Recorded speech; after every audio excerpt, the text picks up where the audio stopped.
I think if you read any artist biographies in detail, you'll find that the ingredients of their mature art is found in their childhood.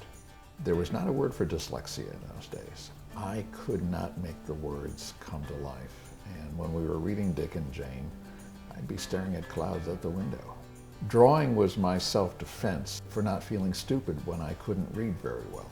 And I know growing up in the heartland in the Midwest, being the son of the greatest generation parents, they came from rural backgrounds, so they knew the value of very hard work.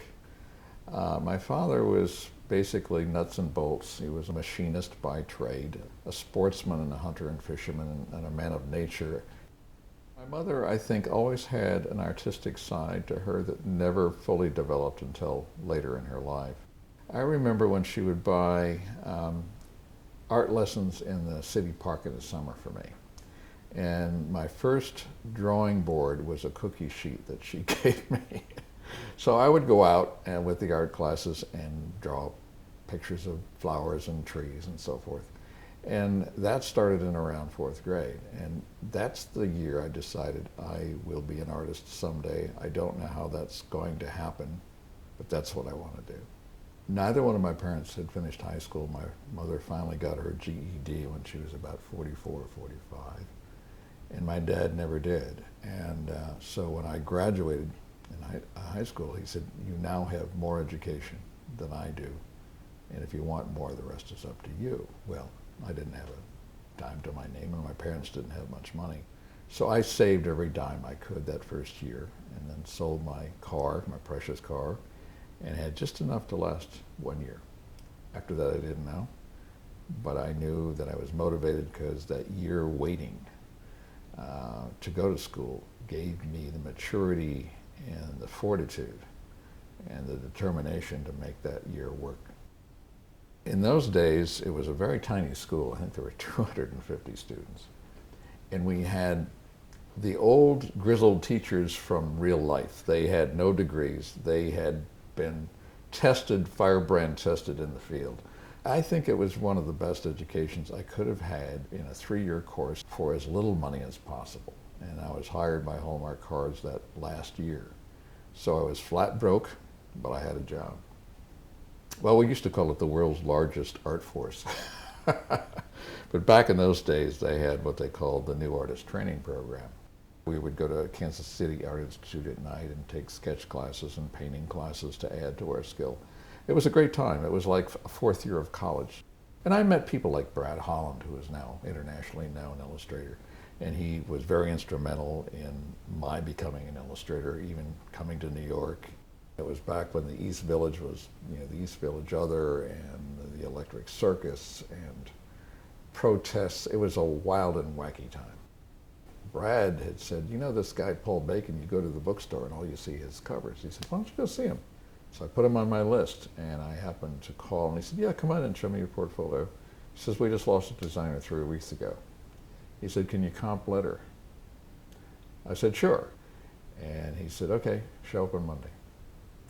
Threw a manuscript at me. He said, "Read it and do something by the end of the day." And I did. I worked 14 to 18 hours a day, and he didn't know it. And within a matter of 2 months, I had my first half a dozen book covers designed. His first admonition to me is, read the damn book. If an author spent a year or 2 writing it, you owe it. Understand the whole narrative. And your problem is, how do you synthesize that into one image and make it compelling and make it a mystery? And that's where my philosophy of a good cover is like a puzzle with a piece missing, and the reader adds that piece later when they read the book.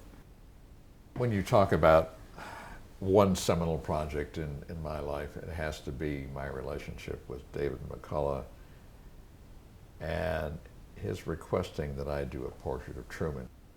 Harry is, the buck stops here. He was the haberdasher without a formal education, one of the best red presidents we ever had since Lincoln. And we talked about this journey of the man from the 19th century to the 20th century. And then we started talking about the Thomas Hart Benton murals in the Truman Library, which started me to thinking that this had to have a very strong regionalist feeling to it. I ultimately created this little miniature landscape that Truman grows out of. where you see the farmhouse, the Jefferson County Courthouse in the background, and then ultimately to the White House. I think it's probably the best portrait I'll ever do in my life. Why, I don't know, but it was because David McCullough believed that I could do it, and I had to prove that I could. A couple of thousand book covers over 25 or 30 years was the best basic training for doing children's books. I've always thought about doing children's books. It was always in the back of my mind. What I was trying to figure out is how do you do them and make a living at it? And I had done a number of paintings and drawings for McCullough's magazine in the editorial area. And Marilyn Crimey, who was editor at Harper at the time, had gotten a manuscript called Mojave by Diane Siebert. And the art director knew I had painted many summers in Santa Fe and the whole northern desert. And when I read the poem, which is written about the land in the first person, I am the desert, I am free, come walk the sweeping face of me. It was the land speaking to the young reader, and I thought, I'm a landscape painter in my soul. This is an opportunity I shouldn't pass up, even though I couldn't figure out how I would do 15 cover assignments and get started. It took me a year to do that first one. But the minute I got into it, I was hooked. I was only into that book maybe several months, and I said to Marilyn, do you think that Diane would write a poem called Heartland in the same way? I didn't know it at the time, but she was also from the Midwest, and the manuscript came back at me within a matter of weeks. And I thought, you know what? I'm going to do 5 books in 5 years and see where it takes me. I was asked to do the paperback edition of Julie the Wolves, and I had heard about Jean George. I was familiar with some of her writing, My Side of the Mountain, but I'd never really read anything, and I read Julie the Wolves, and I was really taken by it. I knew of her environmental concerns, and I read something about the fact that her father was a botanist and studied in the Everglades, and I thought, would you be interested in doing a picture book on the story of the Everglades? She was tough. I mean, she worked with other illustrators who didn't measure up to her expectations in terms of their willingness to research and do it right. I finally talked her into it, and I went down to the Glades for a couple of weeks, and she was so delighted with that book. She said, okay, we've been in a warm place, now we're going to Alaska. And I think I did a total of 18 when we were done in 22 years. And I just think that she's right up there with the great pioneers. I recognize that, and in the privilege of not only working with her, but having her become part of our family, and we were literally an extended part of their family, we miss it a lot. And I think that those relationships, you never know where they're going to go. I had no idea what this was leading to when we get together, and that's one of the mysteries of life, I think. I was so used to communicating with authors and editors and everybody in the chain of command that it was only natural that I call an author and say, hey, I've got this idea, what do you think? And I didn't realize at the time that that was unusual, and it's even considered unusual today. With my work with Buzz Aldrin and his 2 books, I had done so much research and read about his father and discovered that his father was a friend of Orville Wright's, Amelia Earhart, and Charles Lindbergh. And when I realized one night watching the History Channel, the space race, and how much I'd forgotten, but I had lived it, I said, no astronauts ever really told their personal story. So I wrote Buzz a letter, and I sent him some books, and I said, you've never told your story to the next generation, and they're the generation that needs to know. He's a storyteller, but not a writer. So I had to tape all of his stories and piece all this together. And then we kept refining the story and sending it back, and he'd say, change this, change that. So it was a total collaborative effort from the very beginning. And then he had this idea that he wanted to do 500 years of space exploration in 40 pages.